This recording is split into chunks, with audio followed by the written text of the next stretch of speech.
Capricorn, thank you for joining me. This is your January 2016 astrology forecast. I'm going to have a look at what's coming up for you. And happy birthday. Obviously, this is your month. So let's see what is coming up. The first thing that I notice is you have a lot of energy, a lot of activity in your first house of self. You've got your midheaven, which is a great indicator of work. That is in your sign of Capricorn. Then the moon is in your first house of self in Capricorn. So is Pluto and Mercury. So a lot going on there. Pluto represents change in the chart. It represents death and rebirth. Okay, it's 5 degrees away from your sun. So they form a joint relationship. So your identity is going to be very much focused on seeing yourself differently. You've grown a lot in 2015. I think you made a lot of tough decisions that really took your life to the next level. And as a result of that, you see yourself in a different light, in a different way. I think you've really got clear on communicating with yourself and what your needs are. You've become much clearer in terms of what you would like to do in work. And I think practically you've got a very earthy, very practical kind of plan in place to achieve all of those things and to move forward with your life. So that could be through taking a class, educating yourself, or through changing something in your career, but you really have a game plan going on. That strengthens on the 6th of January, so the two planets over the first couple of days in January, they move closer together, and on the 6th, they're both at 15 degrees in your first house. And 15 degrees isn't wonderful in astrology. It reduces to the number 6 in numerology. 1 and 5 is 6. And 6 is about temporary imbalance or things being a little bit out of harmony. So what that does, your sense of self is a little bit shaken up. You look at yourself differently. You contemplate who you are, what you're doing. And as a result of that, you alter your path, you alter your direction. The relationship breaks off and it stops between those two planets on the 17th of January. So you've got a real sense of, the kind of caterpillar sitting in the cocoon and emerging as this butterfly. And there will be that kind of cocoon period where you're really discovering yourself and what you want to be doing. Mercury goes into Aquarius in your second house on the 2nd of January. This will be a little bit of a distraction, and rather than focus on who you are and what you're becoming, I think your ego will step in a little bit and say, oh, why don't you do this for work, or why don't you try this idea? It'll try to bring you off course. I would really just focus on messages and ideas that have been long-term, that feel very quiet, and that have been coming in for a while. If anything is loud and noisy and is urging you to do something really, really quickly, I would resist that on the 2nd. A T-square appears on the 3rd of January, and that's between Mars and the Moon, and your rising sign, and they connect with Mercury in the 2nd. So what that does is, you're very focused on creating. Your Mars is a little bit frustrated in that 10th house because Mars is the soldier. He wants to do things his way. Okay, so he's in the sign of Libra, which is about balance, and Mars doesn't like balance. Mars likes do it my way. So Mars is trying to kind of water himself down there, or he's actively pursuing justice, and that opposes your rising sign in Aries in your 4th. Again, a very odd placement because you feel driven to move forward when it comes to your family relationships. So there's a lot of frustration here going on in terms of your work, the people who you're working with, maybe keeping things nice, keeping things moving, when really you just want to tell someone to get out of your office, or just do the job and stop talking to me. That kind of thing. You feel a lack of patience, and that combines with this Mercury in your 2nd, and it may fool you into thinking that pursuing some sort of harebrained scheme is a good idea. So let's say you work in a law firm and the other people are really just getting on your nerves at the beginning of January, and you know you have to make nice, and you have to keep things peaceful because It's not their problem that you're irritable and restless. But that frustration within you just says, oh, if only I could buy a boat and then live on it, and I wouldn't have to put up with these people. If you actually act on that idea, that's not going to be helpful. That's not a good idea. So watch out for that on the 3rd. It's just a way of releasing that energy. A much better way of focusing on that is to keep the peace between people and seeing how you can shine and how you can overcome your feelings of restlessness, and recognizing that it's you, not the other people. Mars goes into Scorpio in your 11th house on the 4th of January. And this brings about really intense feelings when it comes to your friendships, and when it comes to realizing your hopes and your dreams. Again, it's a trick to think that buying the boat and never working again is a reality. What you can do is talk to your friends about how you're feeling at the beginning of this year, that you're having a bit of a rough start, that maybe you feel a little bit, cranky, a little bit grumpy after the festive season, and now you're back at work, you're not feeling it exactly. There's nothing wrong with that. Express those feelings, and you'll be able to detox them. Mercury goes retrograde on the 6th of January in your 2nd house. And this for you personally, for you Capricorn, this isn't such a bad thing, because Mars earlier in the month was kind of giving you these ideas which really weren't very practical. In retrograde, it kind of calms down a little bit. It stops feeding you all of this nonsense, and you're able to really just focus on the practical things. You're able to focus on yourself and get back to a place of peace of mind and peace. The retrograde lasts until the 25th of January. So I personally feel that this retrograde for you is actually a benefit. Neptune also sextiles your ascendant during this time, and Neptune is in your 3rd house, and there's a real potential for you to get a lot from a spiritual connection at this time. And when you connect with spirit, when you connect with something greater than yourself, that often has a side effect of making your life better.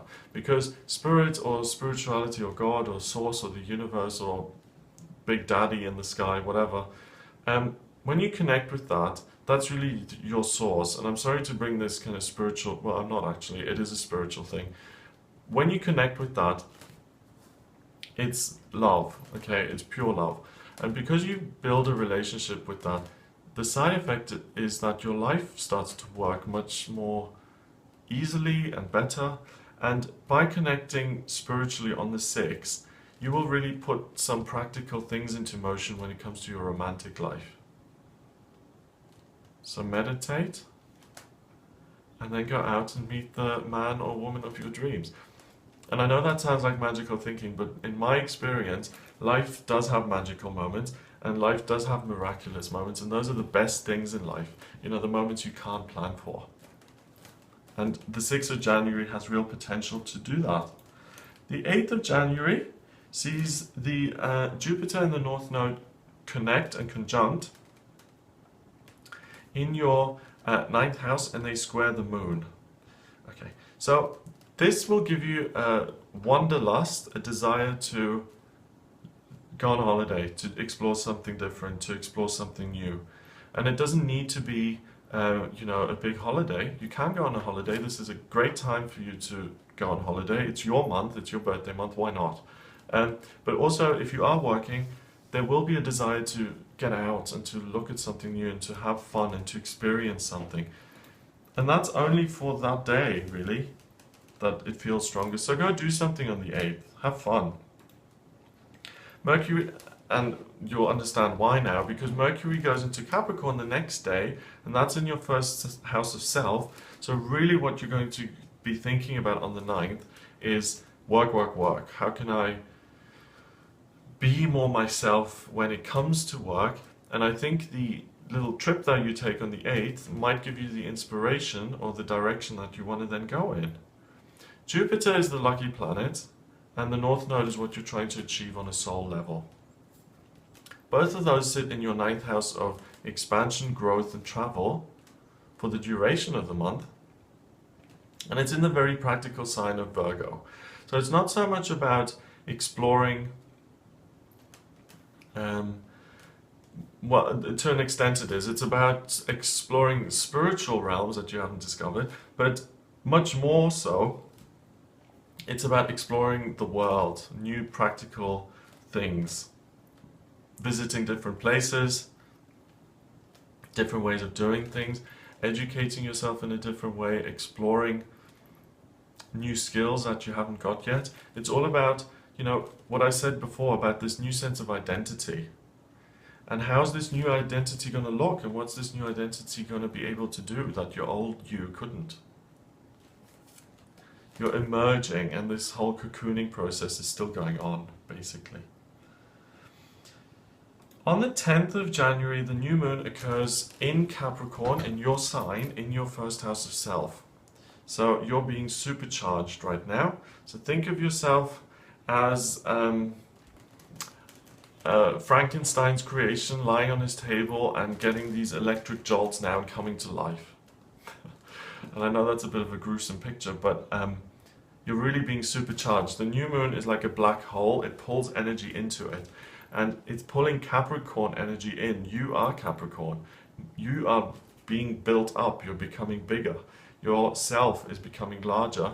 And it's much easier to examine when it's much bigger. You know, if you want to look at something, you need a microscope. That's difficult. If you can see it with the naked eye, then fab, you can just see it. So you get much clearer on who you are. Plant some seeds of intention during this new moon.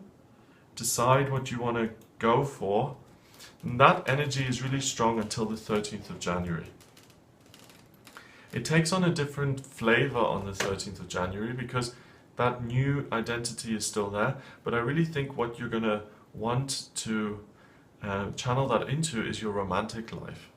And I think this is a big question. It's almost like you're having a...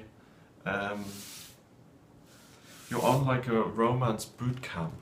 If you're single, this is a really great time to be single because you're really thinking about and questioning and examining what kind of a person you want to be with. You know, who's your ideal mate, who's your ideal partner, and plant the seeds of intention of who that is, who you want to be with. Even make a vision board, you know, of the type of man or woman you want to be with. Paste it on a wall and look at it every day. That will make it bigger in your spiritual self, in your life, and ultimately that will take on a physical manifestation. But if you're in a relationship, same thing applies. You really see the potential for this relationship and where you want it to go. A T-square appears, by the way, that energy is with you through until the 21st of January. It's in the form of a grand trine, so this ability to visualize and manifest the ideal romantic partner isn't just on the 13th, it lasts for 8 days.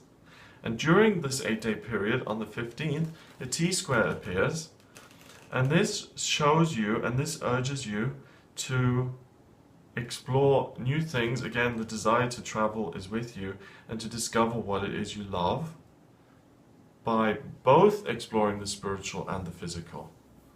So what do I want? Do I want a guy who's 5'8" with red hair and who works as a stuntman? Or do I want you know, someone who's blonde and works in finance? So think about that, and then also how can I inspire myself by going on a trip or exploring something? You know, maybe I should, you know, if I want someone who's blonde and 6'8", then why not go to Denmark for the weekend and see if there are any people like that walking around? I mean, you're going to have the best option of finding that kind of person there. So it's about doing research, and research not for anybody else but for you and what you like and what you want. Mars and the Moon oppose each other on the 17th of January, and Mars is in your 11th house of hopes and dreams. So you're really going to feel this frustrated, irritable, discontented drive to get what it is you want out of life, especially when it comes to romance and relationships. I want to be with someone right now. So that's a difficult feeling, because if you're single, if you're alone, and you really crave another human being, you know. And I want to talk about this because I think we all feel this sometimes, you know, the to have human touch, to have a connection with another person, that's a very universal thing. We all feel that, and that's going to be heightened around this time of the month, on the 17th. So have faith and realize that if you do the vision board, if you do explore, you will find the right person and put the practical action in. Because this is urging you to reach out and to be with another person.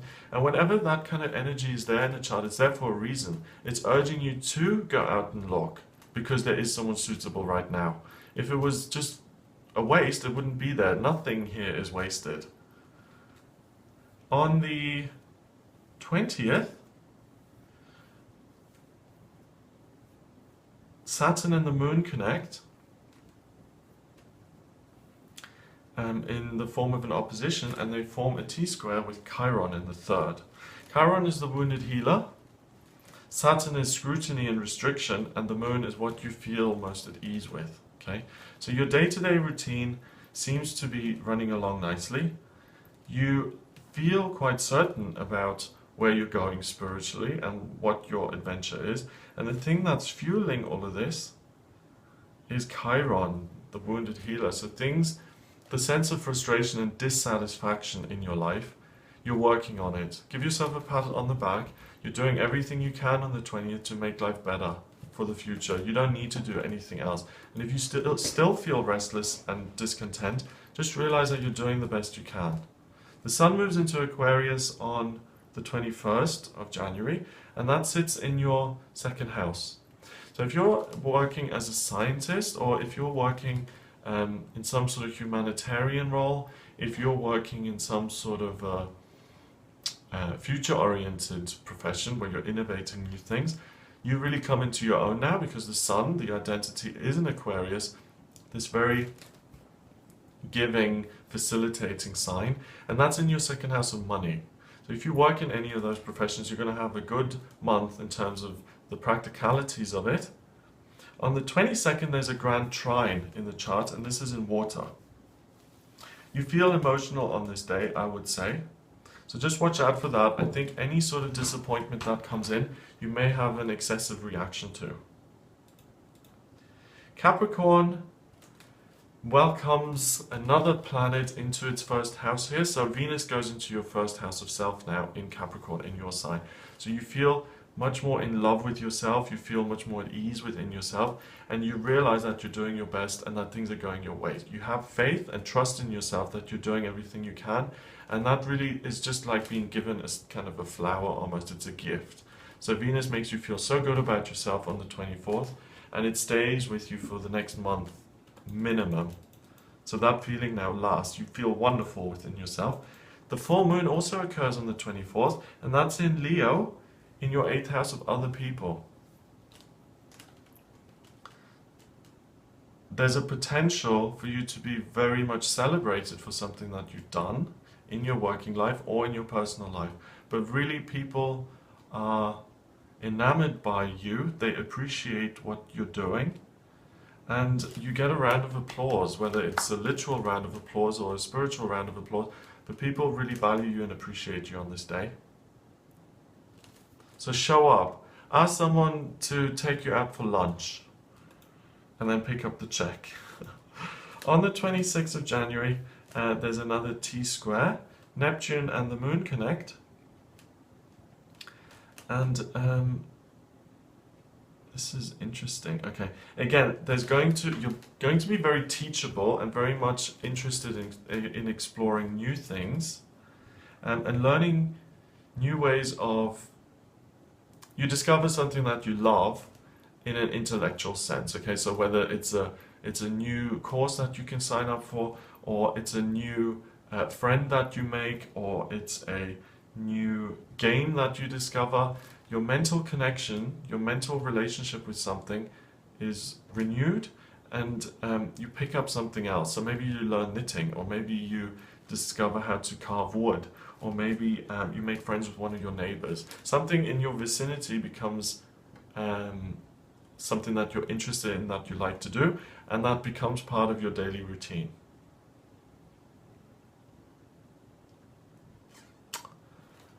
On the downside, this is the day when you can become complacent and fed up with your reality as it is, and might want to check out in terms of not feeling your feelings and not engaging with the process of life.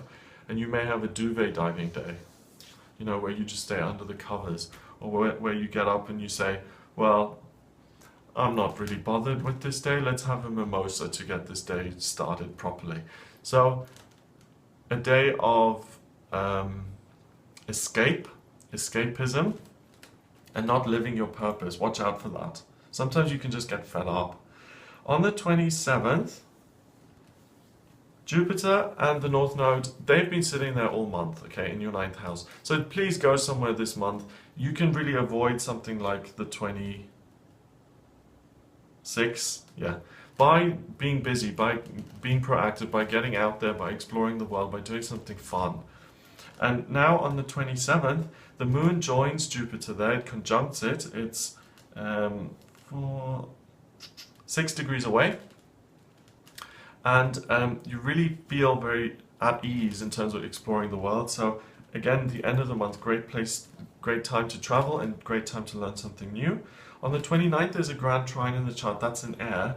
A wonderful working idea comes in, especially how to make money. It's not frivolous, it's not harebrained, it's not impractical. It's a wonderful idea, listen to it. And then on the 31st, the Moon conjuncts Mars. And again, this is the dream of really wanting I want my life to be different, you know, and that's frustrating. I want things to be the way I want them. So remember that desires are really things that can crucify us if we let them get out of proportion. You have a desire and natural wants and needs, that's human. It's to make your life better, you know. So I have a desire to have a house so that I can be secure and that I can live and that I can eat.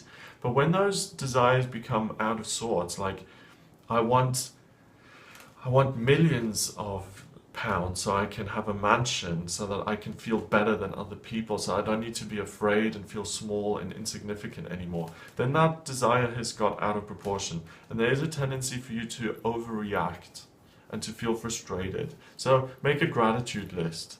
Thank you for the house that I live in, even though it's just a 2-bedroom and not a mansion in Fulham. Be happy with what you've got, and that will take the sting out of that a little bit. If you'd like a private reading with me, please get in touch via my website. It's gregoryscott.com. If you click on the readings tab, you'll see the types of readings that I do. I do astrology, tarot, and numerology. And if you do have any questions about what your hopes and dreams are, what you want to achieve at work, when romance is coming into your life, then please get in touch. And if you want to find me on Facebook, I'm there under the name Gregory Scott 444. And please remember to subscribe to the channel. I'll be with you for the February forecast, and I'll be with you here daily on the channel for the daily tarot reading. Thanks for joining me today, and I'll speak to you soon.